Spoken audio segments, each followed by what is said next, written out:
반갑습니다. 저는 택시 운전을 하는 50대 아줌마입니다. 여자가 택시 운전하는 게 흔한 일은 아니지만 저는 이 일을 한 지 벌써 20년이 넘었습니다. 제가 일한 세월이 있다 보니 이때까지 만난 이상한 손님들도 정말 많았습니다. 그 사건들 중 재밌는 게 뭘까 고민을 하다가 몇 개 적어봅니다. 지금은 개인 택시를 몰고 있지만 처음에는 회사 택시를 운전했습니다. 택시 기사님들은 다 아시겠지만 회사 택시는 주간 야간으로 나눠서 운행을 해야 하는데 아무래도 야간에 손님이 더 많아서 산악금을 채우는 데에는 야간이 더 유리합니다. 참고로 산악금은 회사에 줘야 하는 금액입니다. 하지만 혼자 운행해야 하는 택시는 야간에는 그만큼 위험한 일도 많습니다. 제가 여자라서 무시하고 괜히 더 난동을 부리는 손님도 많았고요.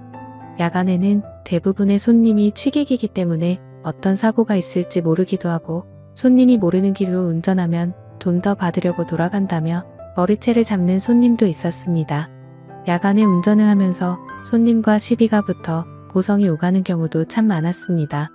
이렇게 위협을 당하고 시비가 붙으면서도 야간 운행을 하는 이유는 당연히 돈 때문이죠.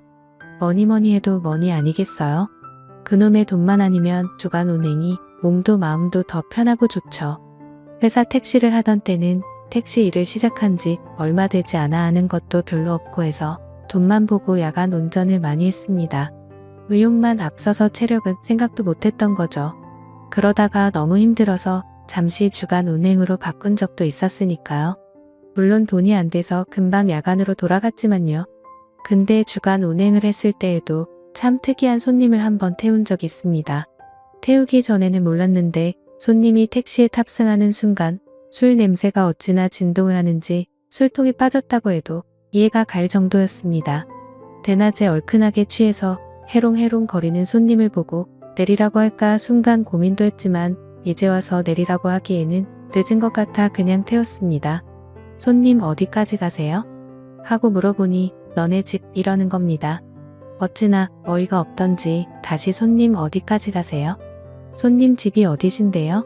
하고 부르니 버럭 소리를 지르며 내 집도 모르는데 택시 운전으로 돈 벌어먹고 산다며 난동을 부리는 겁니다. 사람이 너무 어이가 없으니 웃음이 나더군요.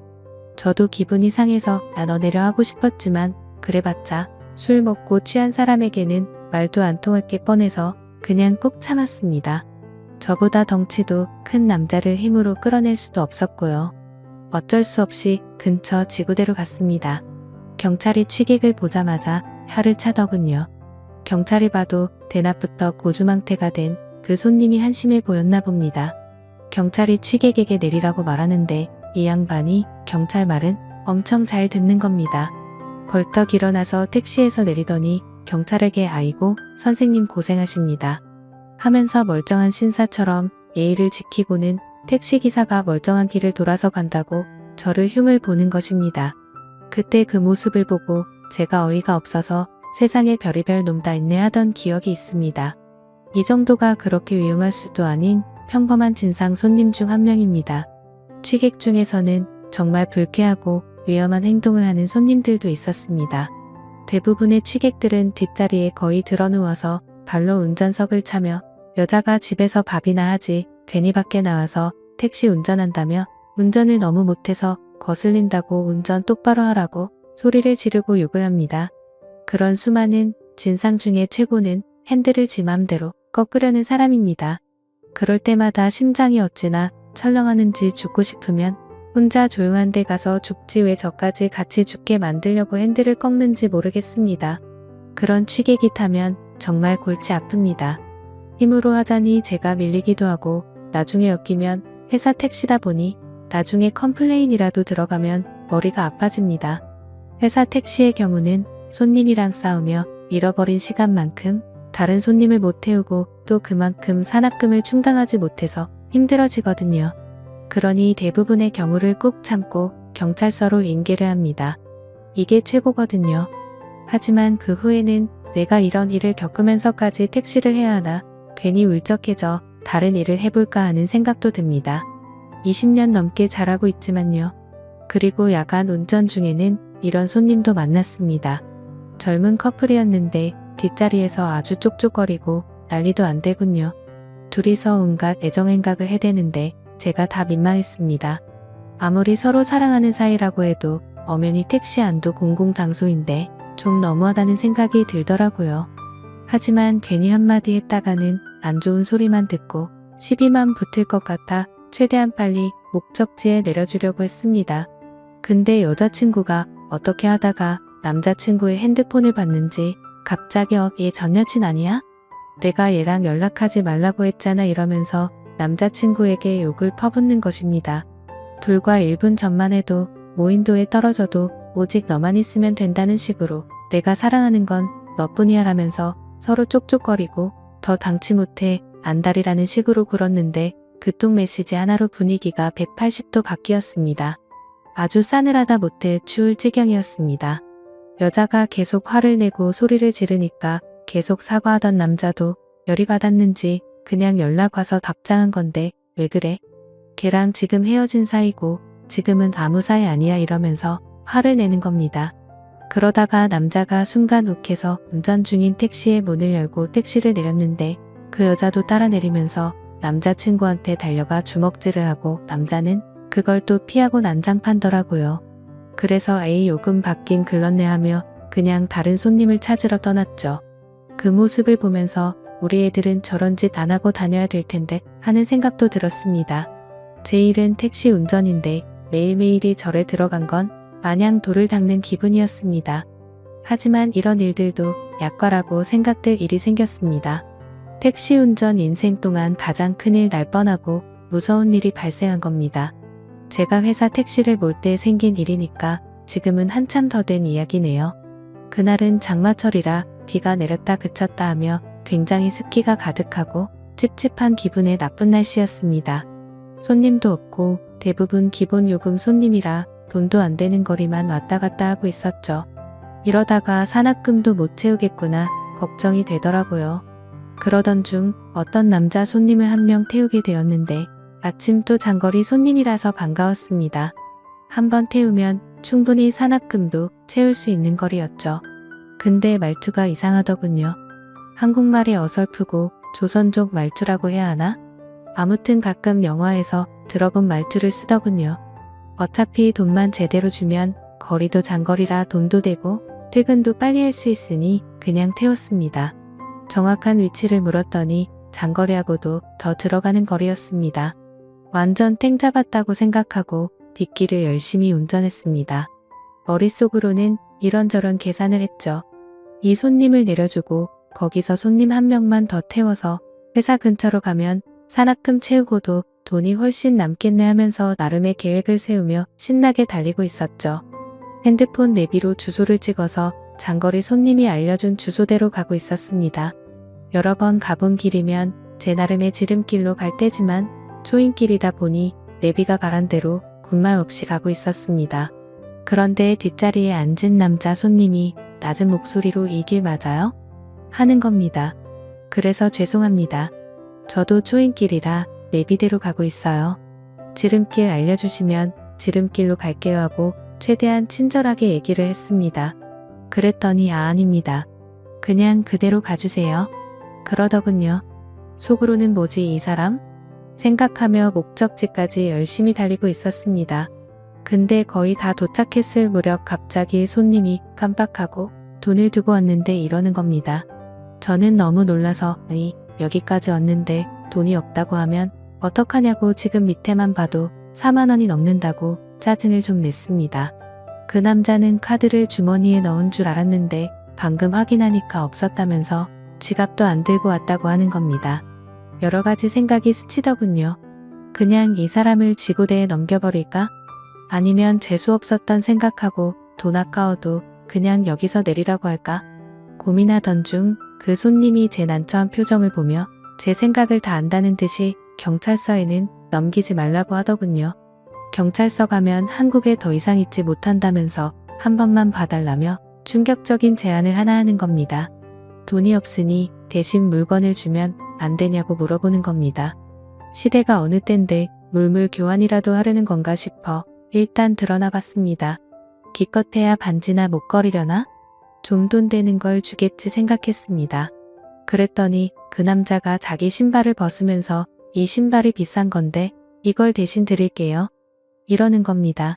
뭐 좋은 메이커 신발이라도 가지고 그러나 싶어서 신발을 자세히 보니 허름하고 구멍이 나서 다 낡아 떨어진 운동화를 보여주는 겁니다.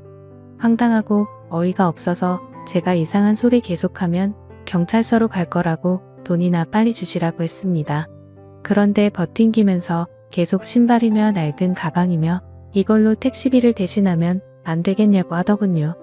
말하는 투를 들어보니 처음부터 돈 낼 생각이 없었구나 느낌이 팍 오더군요. 그래서 핸들을 꺾어 차를 갓길에 대고 저기요 제가 다른 길은 몰라도 이 근처 경찰서 위치는 다 알고 있거든요. 그냥 이참에 경찰서 가서 콩밥 좀 자시고 아저씨 원래 나라로 돌아가세요. 이렇게 말했습니다. 그랬더니 그 남자는 웃으면서 미안합니다. 내가 사람을 몰라봤네. 지금 친구한테 돈 가져오라고 할게요. 그러더니 어디론가 전화를 걸더니 저한테 주소를 불러주는 겁니다. 자기 아는 사람이 사는 데인데 거기로 가면 택시비 줄 거라면서 말이죠. 이미 미터기는 5만 원이 넘어가고 있었습니다. 곧 교대 기간도 다 와가서 불러준 주소까지 거리를 계산해보니 좀 빠르게 가면 교대 시간까지 다녀오겠다 싶었습니다. 5만 원을 그냥 날리기엔 아깝기도 했고 그냥 빨리 다녀와야겠다 생각했습니다. 그 남자가 불러준 주소지로 내비를 찍고 달렸습니다. 솔직히 그때 수상하다는 걸 눈치챘어야 했는데 그놈의 돈이 뭔지 5만 원을 받을 수 있다는 생각에 수상하다는 생각도 못했습니다. 지금 생각해보면 너무 수상한 일인데 말이죠. 비는 계속 내렸다 그쳤다를 반복하고 주소지로 가는데 옆 근처의 번화가 근처인 겁니다. 그래서 어디로 가야 되냐고 자세한 길 좀 알려달라고 물어보니 그 젊은 남자는 나이트클럽 쪽으로 안내하더군요.